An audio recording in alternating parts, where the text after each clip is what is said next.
Welcome back, dear viewers. We are discussing plus 2 biology, chapter number 5, that is principle of inheritance and variation. आज का जो हमारा video है इसमें we are going to discuss about pedigree analysis. Pedigree analysis is a kind of genetic analysis in which a trait is traced through several generations of a family to determine how the trait is inherited. Pedigree analysis में क्या करते हैं हम, ये एक तरह का genetic analysis होता है जिसमें किसी ट्रेट को हम बहुत सारी जनरेशन तक स्टडी करते हैं, उसकी इनहेरिटेंस किस प्रकार से होती है।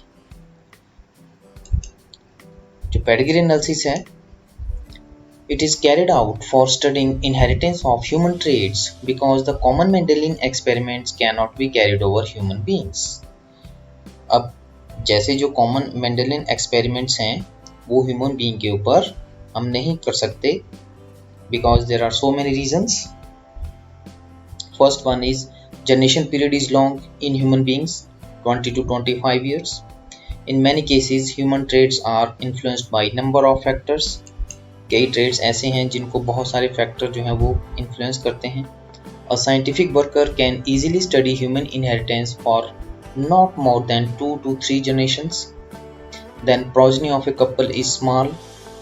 Then marriages desired by an experimenter are not always possible in human beings. Study of desired mating requires screening of large human population. Even then the desired or informative mating may not be observed. Next one, human beings have a mixed population and pure traits are rarely observed.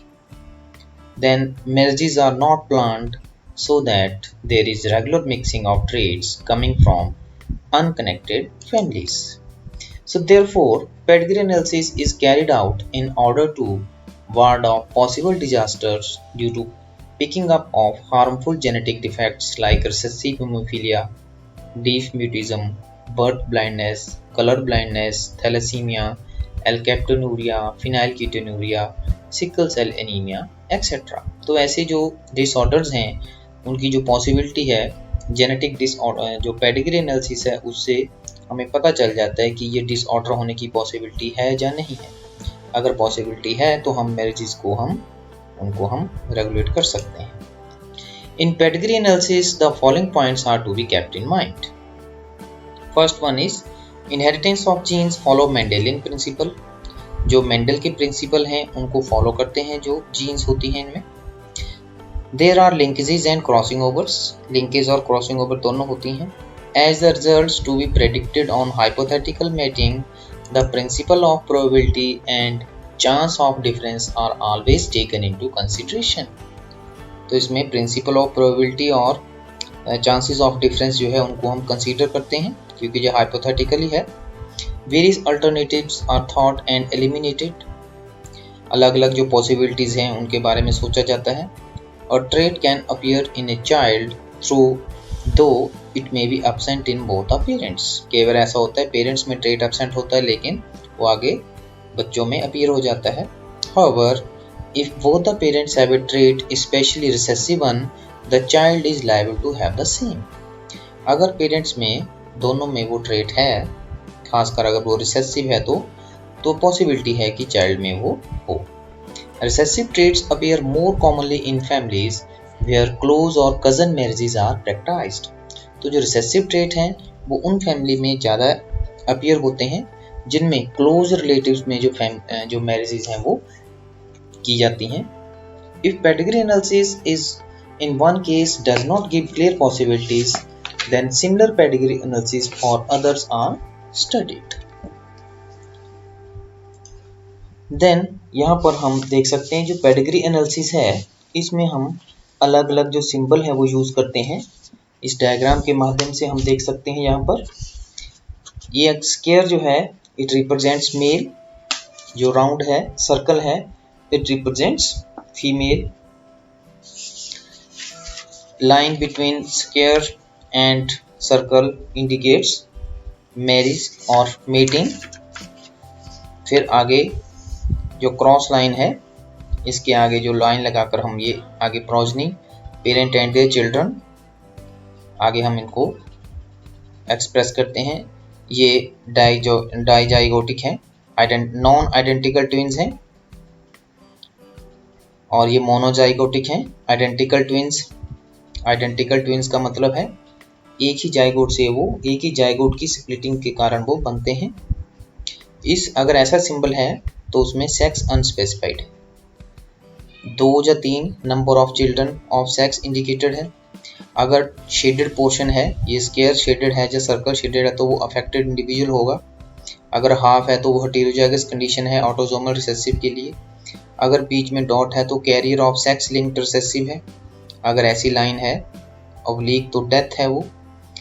इस symbol को हम abortion, symbol का मतलब abortion है, और इस symbol का मतलब है एरो के साथ प्रोपोसिटस, मतलब कि जहां से वो डिसऑर्डर था वो जो शुरू हुआ था उसको बोलते हैं प्रोपोसिटस। सो यहाँ पर ये method of identify person in pedigree, इस तरह से हम इनको आइडेंटिफाई करते हैं। तो ये सिंबल हैं इसके अलग अलग जो इसमें यूज होते हैं।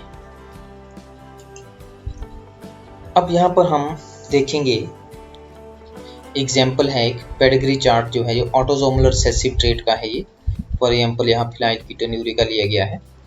जो ऑटोसोमल रिसेसिव ट्रेट हैं, इसमें जो जीन्स होते हैं, the genes for autosomal recessive traits are located on the autosomes. Autosome का मतलब क्या होता है? Chromosomes other than sex chromosome, जो नॉर्मल सामान्य क्रोमोसोम्स होते हैं, उनके द्वारा जो ट्रेट क्रॉप मतलब कि जिनमें म्यूटेशन आती है या चेंजेस आती है, उनके कारण जो डिसऑर्डर अपीयर होते हैं उनको बोलते हैं autosomal disorder. So they are expressed only when the offspring is homozygous recessive.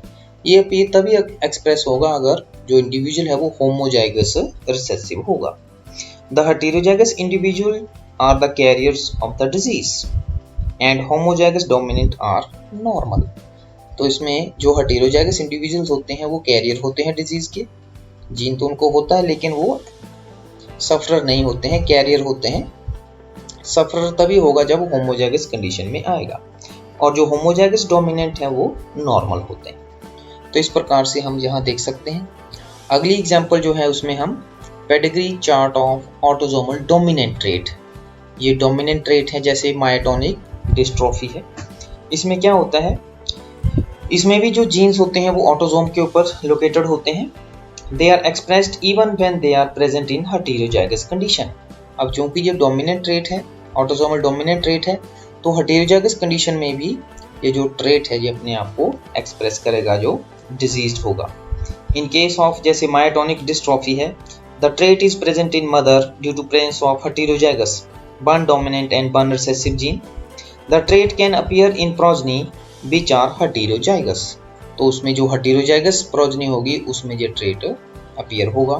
Homozygous जो होगा, the trait can appear in progeny with heterozygous. तो इस प्रकार से यहाँ पर हम देख सकते हैं इनकी जो पेडिग्री चार्ट है। आगे है importance of pedigree analysis. First one, it is important to know the possibility of recessive allele which may create disorder in the progeny. For example, color blindness, hemophilia, thalassemia. तो किसी भी recessive allele की जो possibility है उसको हम पता लगा सकते हैं जिसके कारण कोई भी डिसऑर्डर हो सकता है। It can indicate the origin of a trait in the ancestor में कहाँ ये जो इसका ऑरिजिन हुआ था ट्रेट का उसकी हम जानकारी प्राप्त कर सकते हैं। जैसे क्वीन विक्टोरिया थी for haemophilia in royal families, तो रॉयल फैमिलीज में जो क्वीन विक्टोरिया थी वहां से शुरू हुआ था ये haemophilia. It can indicate the harm और usefulness that can be caused between the marriages of close relative. Close relatives में जो मैरिजेस होती हैं उनके कारण होने वाले नुकसान या फायदे जो हैं उनके बारे में हमें पता चल सकता है। जेनेटिक काउंसलिंग में इसको यूज किया जाता है। It is extensively used in medical research. तो आज की वीडियो में इतना ही। Thank you very much.